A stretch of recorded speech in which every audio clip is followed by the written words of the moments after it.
Hi, I'm Nikki Bonsol, and today I am interviewing one of the brave healers in our community. Her name is Sarah Love McCoy. Um, I wanted to interview her, and I want to share more of your guys' stories with each other because for me, hearing other people's stories of what they struggle with and how they overcome is part of what helps me gather strength as I toddle down this road of owning my own business. Um, so, yeah, I hope that you take away some nuggets from this conversation that are helpful for you in continuing to be brave in your business. So, without further ado, I am interviewing Sarah Love McCoy of I Stand for Love. She is an artist and an activist and an all around magical human being. And she's healing the world with her own brand of outrageous optimism. So, Sarah Love, welcome and thank you so much for doing this interview with me. I'm really excited for people to hear your story. Yay, I'm so excited to be here. Thank you for asking me. This is so fun. Awesome. So let's start off with a question that I ask a lot of people to start. What do you stand for? Oh, that's a funny one for you. What do you want to be known for?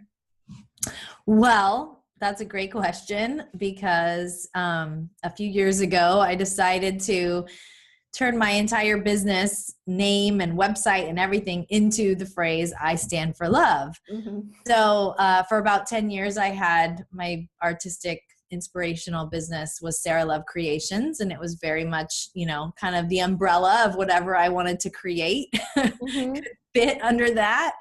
And then it changed. And so I Stand for Love has kind of been my anthem, my mantra. Mm-hmm. And so it's definitely what I stand for in my life Mm-hmm. and what I want to see more of in the world. I feel Mm-hmm. like love really is the answer and that it can help make a lot of positive changes that we're seeking at this time in Mm-hmm. our human journey. Mm-hmm. So, yeah, I stand for love, and I definitely want to be known for that, for being a loving force, for Mm-hmm. causing a little ripple effect of positivity and love and joy and Mm-hmm. hope in the world.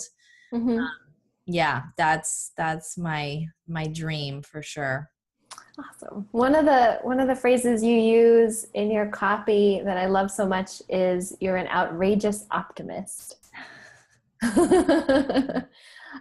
So that sounds like kind of an awesome job title. But what other things do you do?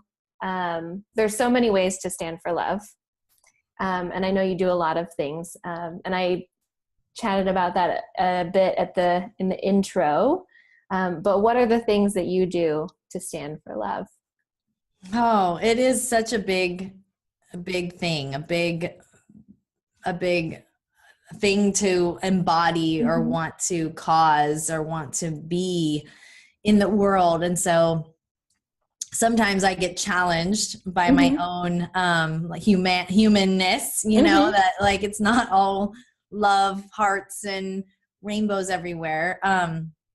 But basically, the outrageous optimist part of it is kind of how I feel the muscle that I feel is strongest, where, if we can focus on the positive and on the optimism and find the silver lining and look for the good, and the gratitude is such a huge word, and I just love that all these things are kind of seeping into the mainstream, that it Mm-hmm. that there's scientific health benefits for gratitude practices, and Mm-hmm. how to relieve stress through positive thinking and Mm-hmm. stuff like that. So I feel like my journey has been, a roller coaster of ups and downs and Mm-hmm. life and hard stuff. And my constant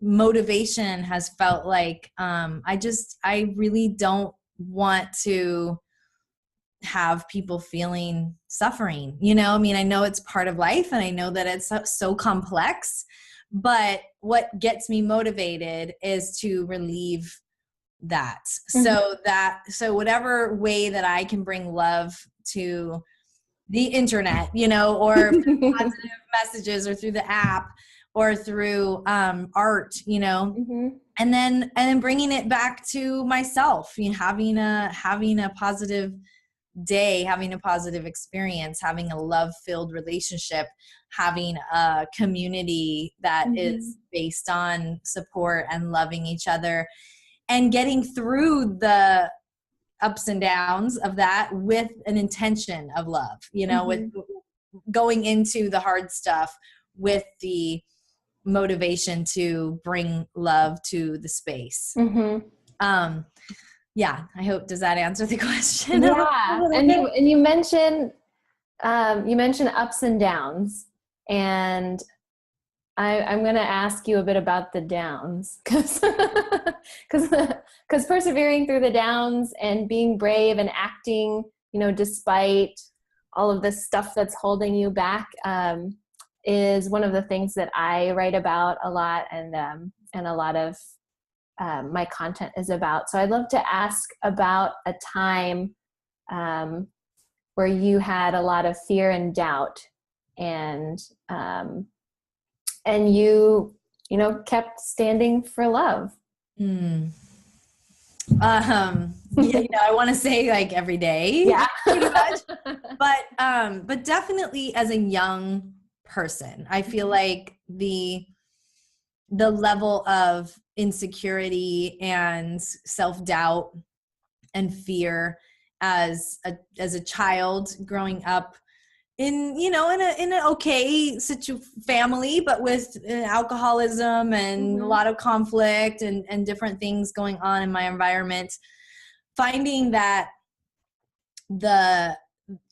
being happy and bringing love at that point in my life was more about survival. It was more about kind of, how can I get around this angry energy? And so I would kind of use that as like the mask, so it started out more as that feeling of like, okay, if I'm just, happy and everything's fine, and kind of skirting around things I was trying to avoid. But then it grew into more of that self-reflection of like, okay, I don't feel good about myself, going through first relationships, and always the state of the world always felt heavy for me. It always felt kind of like there's a lot of people that are empathic and intuitive, and that's also words that are coming up in our culture more easily right now. And so I feel like that was definitely part of my early journey, was trying to figure out what was mine and what was the feelings I was having about the outside world. And so looking at how I felt and not really liking how I felt about myself was really where I kind of started off on the journey, because I knew that like I didn't want to go through life just trying to make people like me all the time, like as a survival mechanism. Like I said in the beginning, that worked to navigate through hard stuff. But because I'm definitely a lover, not a fighter, so I would go into a conflict and just try to smooth things over. It wasn't like face things head on kind of young child. So that caused a lot of internalization of, the situation, and oh my gosh, and just really taking things deeply, but never actually talking about that with the adults, because I didn't want to start a fight or any of that. So it started out with that. And then as I grew up and realized how much power I was kind of giving away, different situations, and my first boyfriends or my first jobs, and the first kind of situations being out really as a individual person in the world, realizing that I was super susceptible to, peer pressure and different things, because I was like, maybe I'll just everybody like me. That was really the thing that I had built as the safety. So you need to say something? I was going to ask, and so how is that showing up in your business now? Well, so that just led me on the journey of self-love. So the whole inside matching the, outside world, and we teach what we need to learn, and all those things that we hear. For me, it was about loving myself and really finding the confidence and the strength and the, like, I'm okay with myself, and I'm okay if people don't like it, and I'm okay if there's a conflict, and I'm okay to speak my mind. All that took years of just, reading spiritual books and studying different modalities and studying a lot about women's studies and, a lot about movements and how people overcame oppression and things like that, because I feel like it's the microcosm, of the macrocosm of like we're the microcosm of the macrocosm. Our internal life is a mirror of what's going on outside in our world, so that was definitely the root of the love journey, was just kind of understanding that for me, it wasn't about proving anything, as far as like, I'm gonna get this career, or I'm gonna get this degree, or I'm gonna have the perfect marriage. It wasn't really anything externally. I knew that I had to, if I wasn't loving myself and feeling good about just being a human body, being me, then it was all going to be shallow and not built on a solid foundation. So a lot of that was hard. A lot of that was really hard. It's hard to kind of face your demons and battle over time, wear them down, because a lot of that is built up over time. A lot of that negativity and that self-image is repetitive messages that we hear. So what are some of the things, the resources or the practices that you do today, or have been doing for a while, that help you break through those like layers of like macro and micro negativity to keep doing what you do? Definitely repetition. Is part of it, because like I was saying, this stuff doesn't just come from one message that we hear. So I started doing a daily practice of affirmations and positivity. I found Louise Hay. I found Sark, an artist and author, and those two women kind of came at the perfect time in my late teens, where it really just kind of blew my mind open. Like at first, like, what? You can just say things to yourself and like that's gonna do anything, what? And but I got it. I definitely felt a resonance with that wisdom. Like, okay, I mean, I guess, that's better than saying the other voices that are going on, because your mind is just going on, giving it something positive to say, it's gonna have something to do. So I got that. And so I started to work with affirmations, and I really journaled a lot, and just, did a lot of traveling and a lot of kind of life, just kind of getting out in the world and seeking. I was really taking, world religions classes and just really seeking what is this spiritual connection? What is this all about? Because like the macrocosm suffering side of it, I really wanted to understand from that level, like, what is this all about? Why is there so much horrible things that go on? And so that was also kind of the, propelling me to seek out a spiritual connection and practice. So my practices are all like a mishmash of all different, world things and historic, old traditions and new age things. But I started making art. And so my creativity became a practice as well, because I really link creative energy with life force energy, and how in our culture it's kind of shrunk down, there's not a big level of acceptance for just any kind of creative energy. But it took me a long time to really claim the word artist, that I am an artist and that's what I do. That felt like kind of off limits. I could make stuff. I could draw and make this little, affirmations that I would draw out every day, and I would paint and all kinds of creative stuff. But for some reason, being an artist felt like some unattainable, like lucky people. Wow. Be born an artist, or tremendously suffering soul, tortured soul kind of artists. Like those two roads that I saw. So it really took a while too to just claim that and be okay saying, oh yeah, I'm an artist.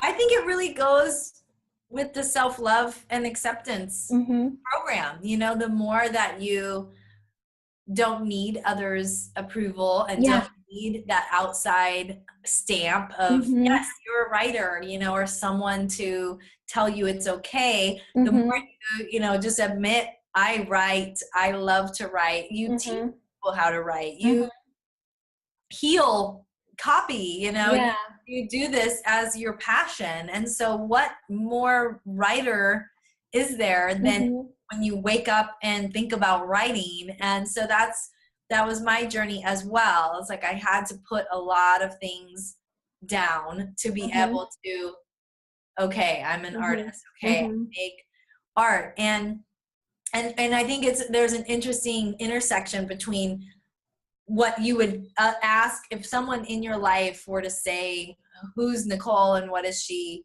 about? And probably one of the first top 3 words would be a writer. They already know. It's this weird thing that we don't know. We don't see ourselves the way we are. We see our own dark, like insecure, oh no, don't look over here, and don't look, it's not perfect. And or or even if it's like you're passionate about multiple things. Like I know a lot of people, and you too, like you're an artist and you have this amazing blog and you're an activist, but a lot of people feel like they need to have one really clear identity to even do anything. So they just like stay until they can stay like where they are, not really taking action until they can figure that out. So I really am passionate about creativity. I think that the more we just do things and make things and be, however we want to be, whether it's creative in the kitchen or creative in your wardrobe or creative with your garden or creative with your words, it really is something that I feel like is a huge access point to everything. It's like, okay, well, if we don't ever go there, it's that thing like, no, I suck at that. I'm not gonna go there. Then it's just this walled off energy, this pieces of ourselves and pieces of the universe that are unexpressed and just kind of off limits. But the more that we can kind of chip away at that and open up the dam so where that energy flows, the more that we grow, the more that we evolve and expand as people, the more unique and okay we feel, I think, as it becomes like a muscle that we use, and it's not just this big bunch of excuses. So practice, I really believe in repetition and kind of wearing down the negativity with other things. Yeah. So with your affirmations, do you do you have a book that you read from, or do you like sit with yourself and wait for one to come through? Like, how does that practice look in your Yeah. life? Well, I've been making the Life is Beautiful calendar. Mm-hmm. Oh yeah. Here, let me see if I can. Oh, I can grab one. So part of my own practice is to write these messages. So every single day has a message. Yeah. So when I'm making this all year long, I get to turn these mantras around in my brain as I'm writing them. And then when it's out and it hangs on the wall and it's there, I get to look at it. And some days it's like, I don't wake up on the wrong side of the bed, and who writes this crap? In her voice. And other days it just blows me away, the synchronicity and the potency of those words that fell right on that day. And so this practice I started about 13 years ago. And I did this as a gift, as a holiday gift for people. So I just went to I drew this out. It was black and white. And I wrote it one in every day. And I printed out 50 copies at Kinko's, and I gave them as gifts. Oh, for the whole year? You did the whole year? Yeah, I did the whole year. Wow. Yeah, so that kind of was my expression of the work that I had been doing, and all my journals and all my different little notes and writing. I got to a point where I could read a chapter in a book and distill it down to 4 or 5 words of a mantra. So I decided, I'm just going to write these little nuggets down and put them in a calendar. I don't even really remember how exactly it came. Divine inspiration. I know. It was just like, well, okay, I could do this. All right. Christmas is coming. I'll make this, you know? So, thankfully, that's just how it all came out. And I started to do it the next year and the next year. And, and now it's this thing that people share. And I have one too. And I gave all my clients some for New Year's this year, spreading love. And I gave one, I was telling you, I gave one to my mom. And she wants to carry it around in her purse every day so that she has a positive message. So thank you love that. Listening to your whatever told you to do that. Well, and I really am very open about the fact that it's for me too. It's like people think, oh my God, it's just flowing out of you all the time, these positive messages. It's like, well, yes, because I've been doing it for so long, and I look at it every day. I look at it. I need it. I welcome it.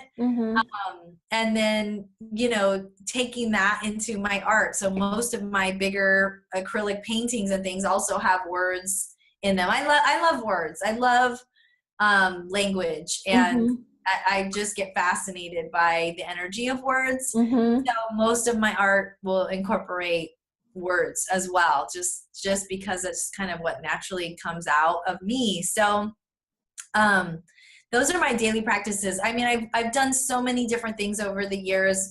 One big thing that I've tried to do every day is just to tell myself I love you. And I tell people that we all look for these big epiphanies, these big life-changing things where we can go from suffering into bliss, we hear follow your bliss and all those things. And sometimes it's like, what does that mean? What, how? And so I like to start small. I really like to start with just little practices. So the first thing when you wake up in the morning, your subconscious is really wide open. It's a powerful time to sneak under the radar and think about what you want to manifest or think about changes.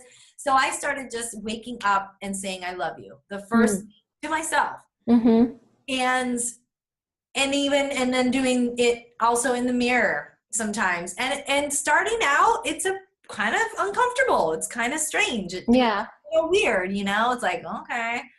But if we if we don't love ourselves, I mean, it's really tough. It's really Mm-hmm. tough to get through a lot of life. Mm-hmm. So I think that is, the simpler the practice, the more repetitive, the more consistent, the more we start to actually shift the deep roots of yucky stuff Mm-hmm. that is really in there. Mm-hmm. I feel like it happens over time, and then eventually there's kind of the day comes where it's like, oh, I feel pretty good. Mm-hmm. Okay, like Yeah. I don't really care about these things that Yeah. drive me crazy and make me feel And it like, was just a little bit at a time, and suddenly you're where you are now. yeah, Mm-hmm. yeah, and still on the path, Yeah. still working. And also I really would say that thinking about who's in your world, like when you start to love yourself, when you start to have like that commitment to wanting to feel better and more positive about yourself and life, Mm-hmm. then negative energy really stands out more. Mm-hmm. So people that kind of bring you down, or you feel really funky, or that trigger all your stuff, Mm-hmm. it becomes more evident that it's okay. I can see that that's coming. Like, this relationship has this kind of effect, Yeah. so no one can make us feel anything, but there are energies, Mm-hmm. there's people that have a view of the world that maybe makes us feel sad or heavy or insecure or Mm-hmm. whatever. So it's great when you do have more clarity, when you do feel like you have that inner love in your heart for Mm-hmm. yourself, that things become less acceptable to Mm-hmm. be treated badly, or to be Mm-hmm. called your old pet, family cute. It's kind of Mm-hmm. a put down or whatever, I'm also thinking about how this relates to what you said a few minutes ago about how the morning is, what did you say about the subconscious when you first wake up? Yeah, it's wide open. It's wide open. Kind of And mean. yeah, so when you said that, I was thinking, oh crap, I get on Facebook and Instagram the first thing in the morning. Um, and I'm just imagining like those, because the Facebook feed is just like blah, blah, blah. So like I can't choose what messages really are coming through. Yeah. Yeah. And the thing about words is our brain reads words. We don't like, that why kind of billboard advertising is so invasive, because when you look at something and you see words, your brain, you just read words. Mm-hmm. You don't think, do I need that? Do I want that? Is that good for me? You don't Mm-hmm. have any time to censor Mm-hmm. things. You're just reading. Mm-hmm. So, And that's why your work is so important too, because you're putting out positive words as much as you can, words of love. Yay. yeah, and even like going back to the I Stand for Love, Mm-hmm. becoming my website and Mm-hmm. everything. It felt like another way when someone types in I Stand for Love, if they're going to my site, then they actually just declared I Stand Mm-hmm. for Love. So Oh, yeah. subliminal messaging. And I love the fact too, like, you and your mom are Mm-hmm. looking at the same day. Mm-hmm. So I don't know. I've read about, the 100th monkey effect, and the Mm-hmm. science of the kind of group mind, which I'm so fascinated by. Mm-hmm. So if there's 1,000 people reading the same message, or 10,000 people reading the same message, like, could it be possible to affect? Mm-hmm. Could it be possible that a positive little twinkle of energy could ripple out? Mm-hmm. That's my hope. That's my Yeah. greater hope. Yeah. But really, if it's inside, then that's a win. If it doesn't have anything to do with anyone else, Mm-hmm. but I know that it's all connected. Yeah. So the more, and I'm really passionate about, since I am a woman, women, the movement of women feeling good about Mm-hmm. themselves and their Mm-hmm. bodies, and the Mm-hmm. messages that we get told. I really feel like women that love themselves will heal everything. Mm-hmm. So, and men too. Men are just taught to be men. I mean, it's not anybody's fault at all. But I feel like it'll also heal everyone when women are feeling good. And I mean, we've all been to a social gathering where the women are, happy and harmonious. Mm-hmm. It feels like everybody's, kind of happy and harmonious, right? So that's part of the, my underlying activism is flipping it in there for that long-term confidence and the strengthening of the positive. Just in general. Yeah. Thank you. Thank you so much, Sarah Love, for being your brave self and taking a stand for what you believe in every day. I look to you as one of the people that illustrates like one of my favorite quotes, which is, I'm going to butcher it now because it's not at the top of my tongue, but like every time a woman speaks her truth, she makes space for more truth around her. So that whenever I think of that, you're one of the people I think of that reflects that quote. So thank you so much. This is such a potent, there's so much stuff that you brought out today, and I can't wait for people to listen and hopefully internalize some of that positivity. Is there anything else, one other thing that you want to share with all of the healers that are listening today? Well, I think that your work and your message, speaks so deeply to the fact that it's not easy. It's not butterflies and unicorns, even though I would like it to be sometimes. But it gets easier. Like it does pay off, kind of, that work and the things that nobody can see. It's not like we have this proof, like, look, I did this, I love myself, or whatever. But over time, it really does become easier. But it's a wild ride. It's a bumpy ride. And so just the more kind and gentle that we can be with ourselves, the better. I mean, there's so much criticism and there's so much doubt in the world in general. So I feel like it's pretty revolutionary when we can be kind and compassionate with ourselves first. Yeah. Because it really does ripple out into our relationships, our kids. It just is that much of a turning of the energy where who knows what happens out there. So I will just say, like, just keep going. Keep going. Yeah. Thank you. Thank you so much. And if people want to stay connected with you and learn more about you, where can they find you? You can go to istandforlove.com and find all the different exciting things. I created a whole holiday called I Stand for Love Day on August 8th, where we take over social media with love and hearts and positive messages. So that's really fun that anybody can join in. I Stand for Love on Facebook and Instagram, and would love to connect. Definitely. Cool. So we've got your calendar for daily messages. I Stand for Love Day on August 8th.